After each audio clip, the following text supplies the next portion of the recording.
It's actually like a slightly different shade than any other iPhone before. I mean, it's maybe close to space gray, but because it's the glass, it gives it a different look. It's a unique look. Absolutely. And I was noticing that it seems to hide fingerprints, at least on the silver version. I don't know if the black version is the same, but it seems to hide fingerprints a lot better than the previous iPhone that had a bit of an issue with that. Yeah, it's been looking really good to me. Yeah, it has a great feel. The glass on the back really makes a difference. It feels really nice. And the glass, even though it meets the stainless steel on the side, it's still sort of seamless as if it was all one material. Yeah, you don't really get a sense of it. No, you can't really wrap this thing. It's very, very cool. Yeah, it has a great feel. So I guess we should take a look at... So did you start with Face ID? I guess, since that's how we get into it these days. So I'm just I can just lift or I can tap to turn it on. Yeah. And then when I hold it up, that's it. It's open. You can see. And then I would swipe. Sure. And did you see the padlock flip? Right. So that's how you know. I think that takes a little getting used to. That it's like, oh, it's open. Yeah. Now I just do this. Right. And you're ready to go. And then Apple Pay will work the same way. So if I do a double tap, Apple Pay is waiting for me. It doesn't see me. Now it sees me. Now it's this whole near reader. So it's just waiting to verify against my face, and then it will let me in. Right. And I've seen some comments about the fact that some people were hoping that there wouldn't be a swipe involved, but when you see it in person, it seems pretty quick in terms of you don't even really need to look to see if it unlocked. You just swipe, essentially. You hold the phone up and swipe. Exactly. Yeah, exactly. Once you get used to doing that, it's just a swipe, essentially. Exactly. And when you're training it for Face ID, like you can see, I didn't even look. It's not like you do this. You know, it's like you just look at it and it's ready. Right. And I think having played with it for a little bit now, I wouldn't want to just glance at my phone and have it open. So I kind of like that, oh, yeah, it's unlocked. Now I can go for it. Right. So it's more about unlocking than actually opening the phone. Exactly. Yeah, totally. Of course, the other thing that's really noteworthy is just the quality of the screen, the brightness, the video. I can look at the video at true aspect ratio, or I could actually wrap it right to the edges, which we've never done before. Right. And it looks fantastic. It might be sort of hard to tell on camera here, but after getting the iPhone 8 demo and then seeing the step up in quality on not just video, but the AR stuff, which we'll take a look at in a minute, it is really, really impressive in person. Yeah. The screen is unlike anything I've ever seen. It really is gorgeous. And I'm really into photography and video, so... Right. So, maybe we can just show the AR quickly since yeah, absolutely. we're talking about it. Yeah, so a great example of that is Freeblade. Let's turn that on. So what I'm going to do here is it just found the table. And then it just plants the character on the table. And if you were to play the game, you can see it all happening right in your actual environment. Right, and this isn't just thanks to the OLED display, but it's also the new camera, right? That improves AR dramatically. Right. And so, like Phil mentioned, the cameras are actually calibrated with AR and understanding how critical it is that we understand where these planes are and how it all works together. So, so some great... For gaming, it's fantastic. Can you show us how the home button works, or rather the lack of home button on the iPhone? Yeah, absolutely. So let's just take anything like a photo, any app that we're in. So you'll notice now at the bottom of the screen you have this little bar, and I just push up, and that's the home button essentially. That's always going to take you to your home screen. Right. Very, very easy wherever you're at. Web browsing. It's really just a flick up, and you're out of there. Right, and that's super quick too, even maybe quicker than fumbling for the home button. Yeah. Now the other question that people ask is about multitasking. Yeah. And so the way you do that is you do the same gesture, but you just pause. Yeah.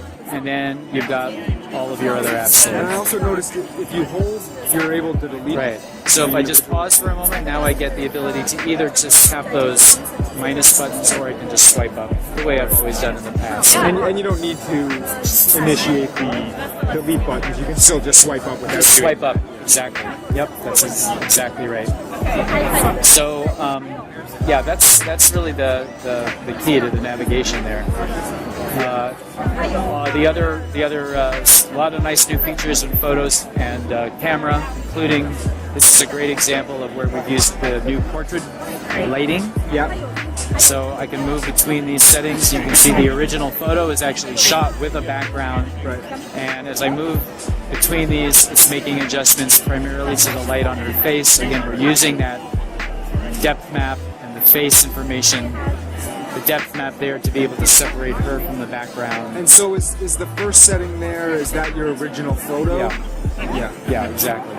And so when you take photos now, you'll always have this option available to you. You don't have to switch it to a different portrait lighting mode, but that UI will be there. And like the iPhone 8 Plus, with the iPhone 10, you can also do the portrait lighting with the front-facing selfie camera. Yes. Yeah, exactly. Which I guess is what might be happening in this right. photo. Yep. here. Exactly. Big change was with our slow-mo. Slow-mo now is supported at full 1080 resolution. So we've always done 240 frames per second, but this is 240 frames per second at 1080, not 720. Oh, okay. In the past, you had to compromise on the resolution in order to get that speed. So slow-mo looks fantastic. And I suppose that's thanks to the improved camera and processing power. Yep. The other thing that was pointed out is that noise reduction is actually handled on hardware now. There's dedicated hardware processing. It's not just a software operation. So you're going to see much better noise reduction when we're shooting in these like very, very low light situations. Even with an iPhone, even without a flash, you're getting incredible detail. It's still sharp. It's not filled with digital noise.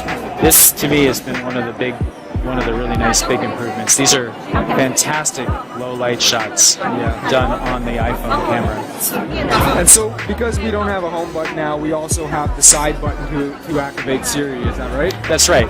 So Siri is just a single, just holding down on that side button, and there we are. Yeah. And is that a dedicated Siri button at this point, or can be used for other things? Or? It's an Apple Pay button, too, because if 2 taps on it will give you Apple Pay. 2 taps will give you Apple Pay. Yeah. 2 taps, right, just like the home button. Right. Yeah. Okay. Exactly. So, and it's called the side button. So, so in theory, it could be used for other things. Yeah. I believe you can also use it for screenshots. Screenshot. I think the volume up and the side button together will give you a screenshot. Right, because our old screenshot method was the power and home button, so we need to replace that. Exactly. That's right. So that's the other thing. Did you see me doing the clips demo? No, let's just get that. That'll be a good so thing. now one of us is gonna have to be on camera for that though, because I think we'll see you. Yeah, you can do that. So let's go ahead and let me just turn it on. So there we are.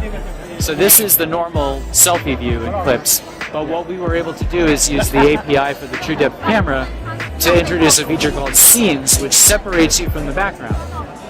So it's still you. We put a filter on you so that you match the background, but you'll notice wherever we turn, you're in a 360-degree. We've basically taken the Steve Jobs Theater out of here, and I can just swipe from scene to scene. I can put you in a drawing of a tea garden. I can put you on the Millennium Falcon with all the detail in the background. We can swipe and put you into a sketch drawing or a city at night or outer space. It's really fun, and this is only possible with the True Depth camera system because we're able to separate you from your background. Right. So that's a feature called Scenes. Once you pick the one that you want, you can then actually create a little video that you would post with you in this different world. And I guess these clips features will likely be out in time for the iPhone 10. Yeah, so this is just a little sneak preview, but we'll have it available when people And are using is it. that something that you'll only be able to do with iPhone 10, or it'll work maybe? The Scenes feature will only be iPhone 10 because it does require the True Depth camera system. Right. Gotcha. Thanks so much. Absolutely.